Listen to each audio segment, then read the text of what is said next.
Assalamualaikum warahmatullahi wabarakatuh. Halo adik-adik, perkenalkan nama saya Diki Putra Alisindra dari Pendidikan Sejarah Universitas Negeri Malang Angkatan 2019.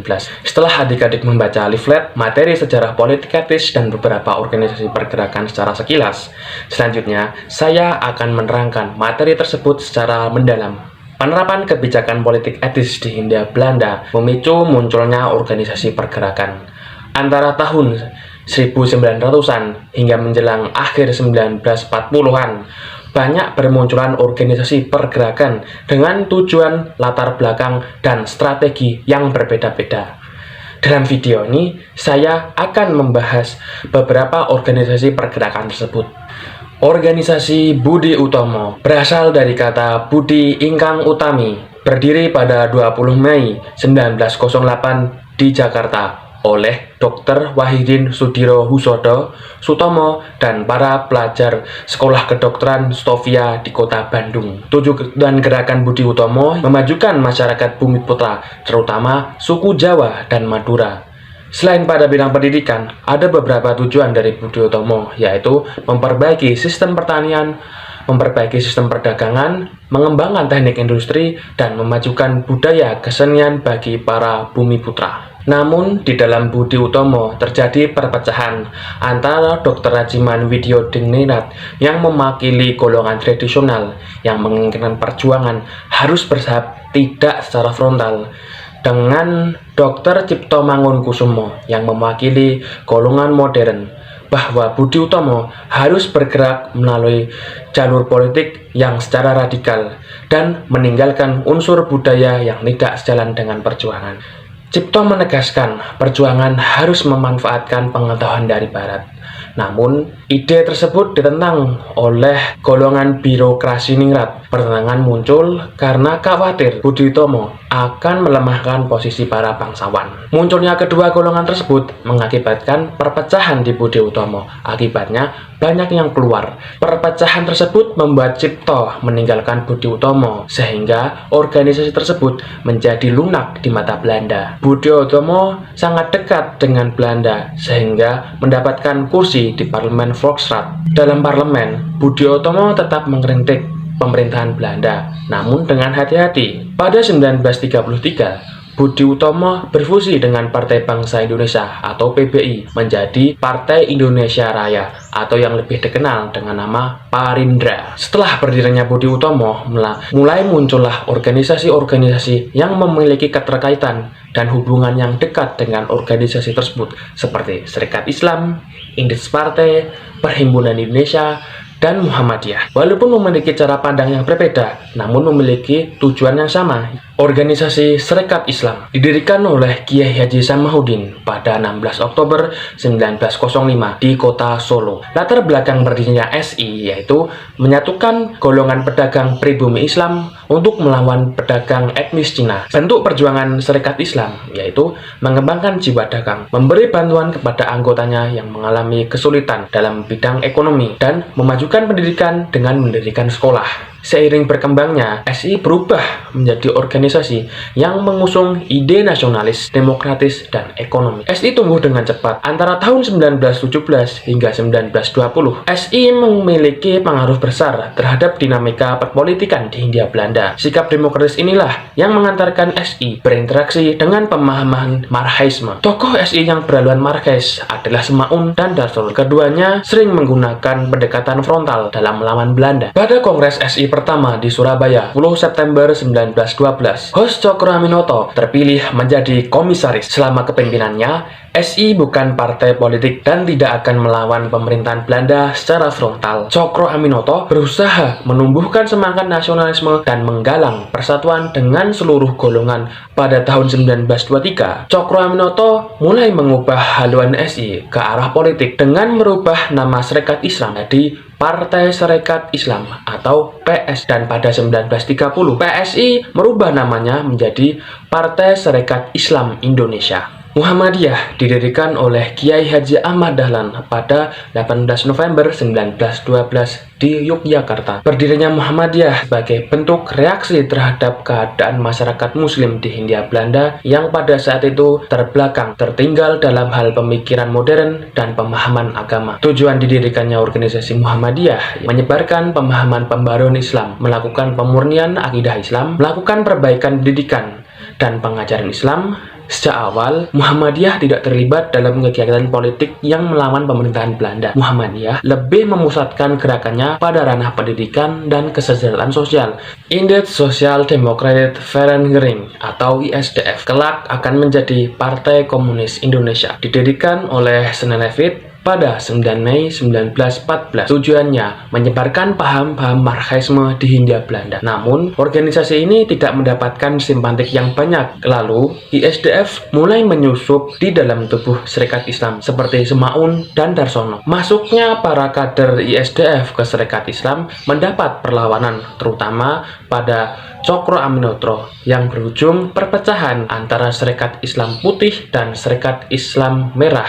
Mencontoh revolusi Bolshevik di Rusia pada 1917, ISDF pada bulan Desember 1917 juga melakukan pemberontakan dengan menghasut para serdadu dan pelaut Belanda untuk melakukan demo. Sedangkan partai yang lebih moderat seperti Budi Utomo dan Serikat Islam lebih menyuarakan aspirasi dengan cara lunak. Namun, aksi tersebut berujung gagal. Akibatnya, beberapa pihak ditangkap dan dihukum barat. Senelevit diusir dari Hindia Belanda dan ISDF jadi partai yang terlarang. Pada Kongres ISDF ke-7 bulan Mei 1920, nama ISDF diubah menjadi Partai Komunis Indonesia atau PKI. Pada 13 November 1926, PKI melakukan pemberontakan kembali di wilayah Jawa dan Sumatera. Namun, aksi pemberontakan tersebut berujung pada kegagalan. Imbas dari pemberontakan tersebut, organisasi pergerakan lainnya malah memperoleh tekanan dari kolonial Belanda. Taman Siswa didirikan oleh Suwardi Suryoningrat atau lebih dikenal namanya dengan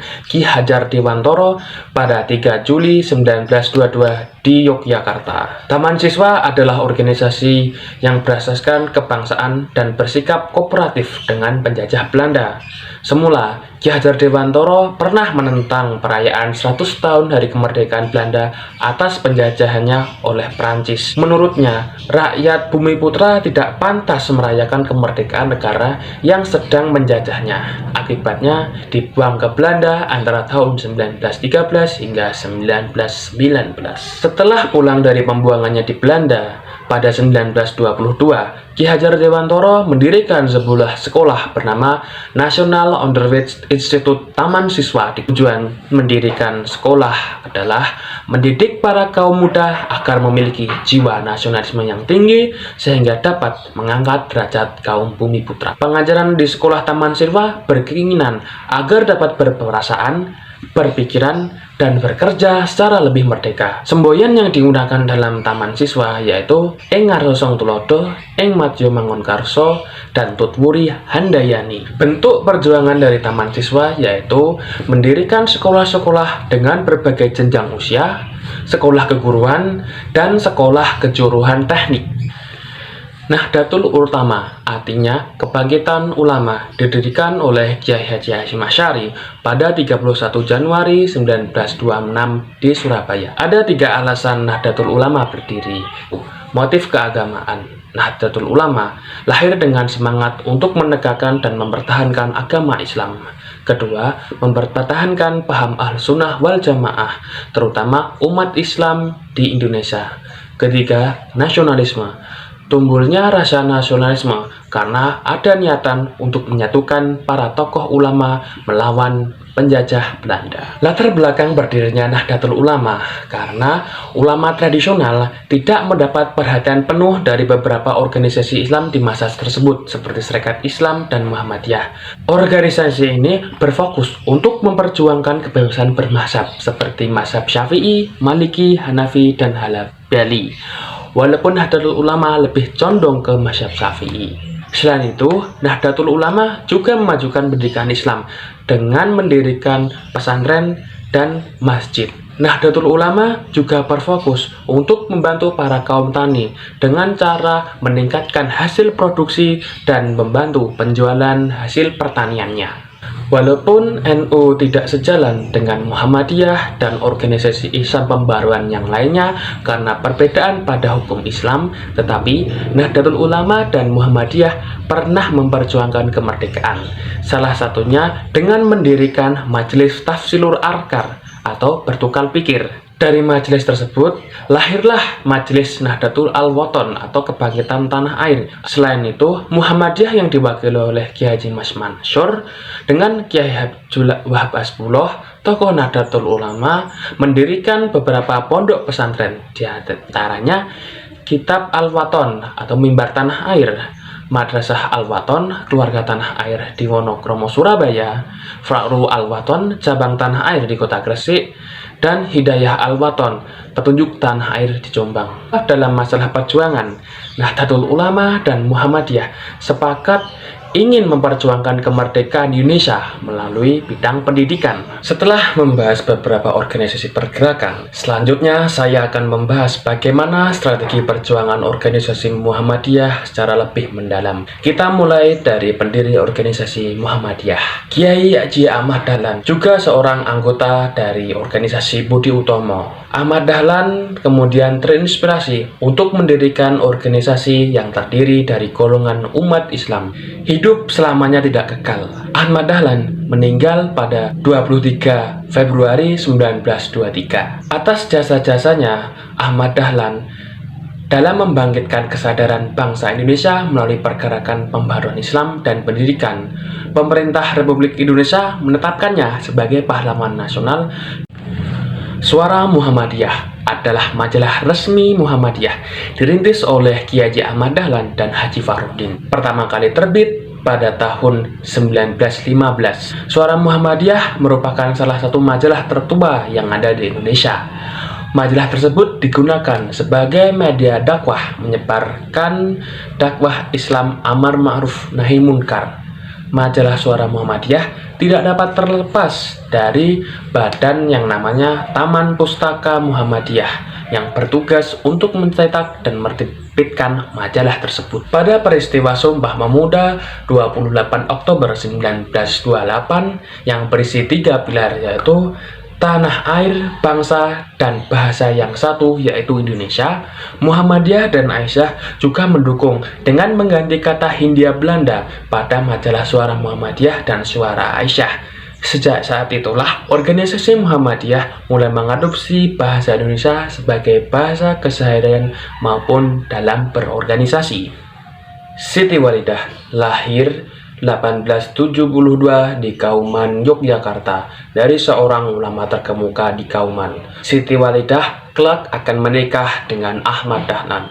Mengikuti jalur suaminya, Siti Walidah mulai merintis perkumpulan pengajian bernama Kelompok Pengajian Sopo Tresno pada tahun 1914. Pengajian tersebut kerap membahas ayat-ayat Al-Quran dan hadis Nabi yang berkaitan dengan kewajiban perempuan. Atas usulan dari pengurus Muhammadiyah, Sopo Tresno mengubah namanya menjadi Aisyah pada 22 April 1917 dengan ketua pertamanya bernama Siti Badiah, sedangkan Siti Walidah menjabat sebagai penasehat organisasi. Siti Walidah wafat pada 31 Mei 1946 di Yogyakarta. Pada 22 September 1971, Siti Walidah dianugerahi sebagai pahlawan nasional. Peran Aisyah dalam pergerakan nasional yaitu menyukseskan Kongres Perempuan pertama di Yogyakarta pada 1928. Hasil dari kongres tersebut menandakan bahwa bangkitnya pergerakan perempuan Bumi Putra di Hindia Belanda. Hizbul Wathon didirikan oleh Kiai Haji Ahmad Dahlan yang dibantu oleh Somodirjo dan Syarbini pada tahun 1918.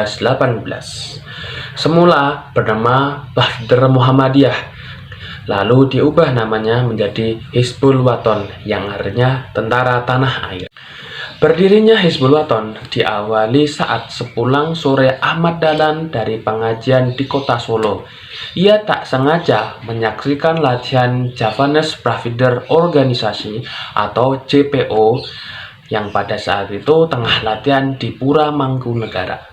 Ahmad Dahlan sangat terkesan sehingga memiliki ide untuk mengadopsi kepanduan dalam organisasi Muhammadiyah. Peran besar HW dalam perjuangan kemerdekaan yaitu melahirkan tokoh Jenderal Sudirman, Panglima Besar, yang dulu pernah menjabat kepala pasukan HW di Banyumas, Jawa Tengah. Kiai Haji Ibrahim lahir di Kauman, Yogyakarta pada 7 Mei 1874. Akhirnya ditunjuk oleh Kiai Haji Ahmad Dahlan untuk menjadi pemimpin organisasi Muhammadiyah. Pada masa kepemimpinan Kiai Haji Ibrahim, Muhammadiyah mengadakan Fons Dahlan, merupakan beasiswa untuk membiayai sekolah para anak-anak miskin. Kiai Haji Ibrahim juga mengadakan perbaikan pada hukum perkawinan yang sudah ada agar sesuai dengan tuntutan hukum dan sunnah Nabi Muhammad.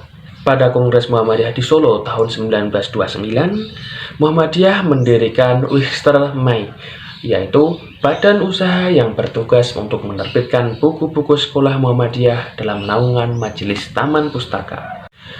Pada Kongres Muhammadiyah ke-21 di Makassar tahun 1932, Kiai Haji Ibrahim memutuskan untuk menerbitkan sebuah surat kabar harian yang bernama Adil. Tujuannya menambah bacaan kepada anggota Muhammadiyah dan masyarakat umum. Pada usia 46 di tahun 1934, Kiai Haji Ibrahim wafat setelah menderita sakit yang cukup lama. Penolong Kesengsaraan Umum atau disingkat PKU didirikan oleh Kiai Muhammad Sudja pada 15 Februari 1923 di Yogyakarta.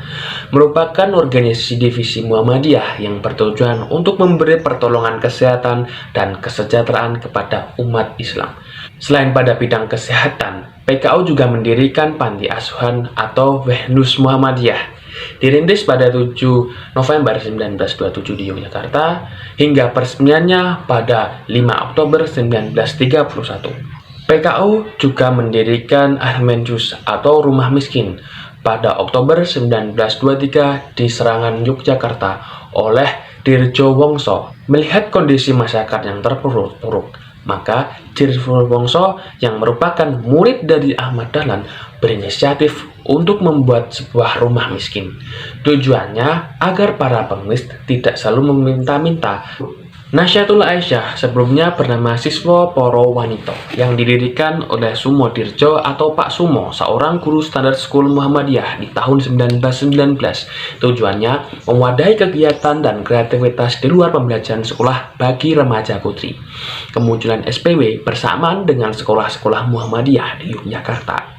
Ketua pertama dari SPW yaitu Siti Wasilah dan wakilnya pertama Siti Umijah. Pada tahun 1929, di masa kepemimpinan Siti Surijah, SPW berganti nama dengan nama Nasyatul Aisyah. Seiring perkembangannya, peran Nasyatul Aisyah dalam bidang pendidikan mendirikan taman kanak-kanak yang bernama Bustanul Atfal. Pemuda Muhammadiyah semula bernama Siswo Poro Priyo didirikan sama oleh Pak Sumo Dirjo pada tahun 1919.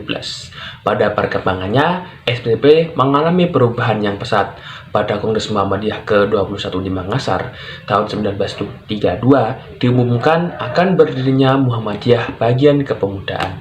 Secara resmi, Siswo Poro Priyo resmi menjadi bagian dari Muhammadiyah pada 2 Mei 1932, tujuannya sebagai gerakan kepemudaan di kalangan anggota organisasi Muhammadiyah. Kiai Haji Hisham lahir di Kauman, Yogyakarta pada 10 November 1983 dan wafat pada 20 Mei 1945. Ia merupakan murid langsung dari Kiai Haji Ahmad Dahlan. Kiai Haji Hisham ditunjuk menjadi ketua karena pengalamannya tentang hukum syariah dan pengetahuan manajemen administrasi yang baik. Selama kepemimpinannya Muhammadiyah telah mengalami perkembangan yang pesat dari sebelumnya, terutama pada bidang ketertiban organisasi dan administrasi. Selama periodenya, ia telah membuka sekolah-sekolah Muhammadiyah. Kurikulum sekolah banyak mengikuti sekolah pemerintahan Belanda. Tujuan pendirian sekolah tersebut agar para bumi putra tidak tergantung oleh pemerintahan Belanda. Atas perannya dalam pendidikan, pemerintahan Belanda memberikan bantuan dana untuk mengembangkan lagi kegiatan pendidikan organisasi Muhammadiyah. Kiai Haji Mas Mansur lahir pada 25 Juni 1896 di Kampung Sawahan, Surabaya Utara.